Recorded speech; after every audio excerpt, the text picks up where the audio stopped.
एक समय की बात है। भगवान गौतम बुद्ध एक गांव में धर्म सभा को संबोधित कर रहे थे। लोग अपनी विभिन्न परेशानियों को लेकर उनके पास जाते और उसका हल लेकर खुशी खुशी वहां से लौट आते।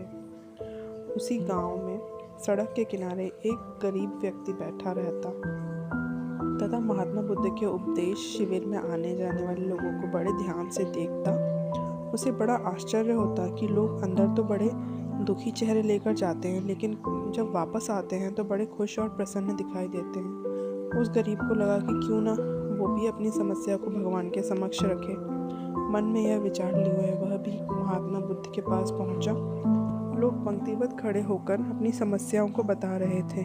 जब उसकी बारी आई तो उसने सबसे पहले महात्मा बुद्ध को प्रणाम किया और फिर कहा, भगवान, इस गांव में लगभग सभी लोग खुश हैं और समृद्ध हैं, फिर मैं ही क्यों गरीब हूँ। इस पर उन्होंने मुस्कुराते हुए कहा, तुम गरीब और निर्धन इसलिए हो क्योंकि तुमने आज तक किसी को कुछ दिया ही नहीं। इस पर वह गरीब व्यक्ति बड़ा आश्चर्यचकित हुआ और बोला, भगवान, मेरे पास भला दूसरे को देने के लिए है ही क्या। मेरा तो स्वयं गुजारा करना ही बहुत मुश्किल हो पाता है। लोगों से भीख मांगकर अपना पेट भरता हूँ।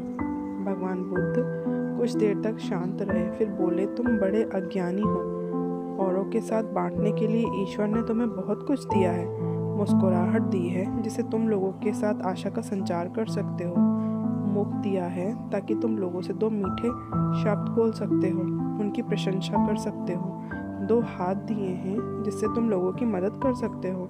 ईश्वर ने जिसको ये तीनों चीज़ें दी है वह कभी गरीब और निर्धन तो हो ही नहीं सकता। निर्धनता का विचार आदमी के मन में होता है, यह तो एक भ्रम है, इसे निकाल दो। कभी भी मन में निर्धनता का भाव उत्पन्न ना होने देना, गरीबी अपने आप दूर हो जाएगी।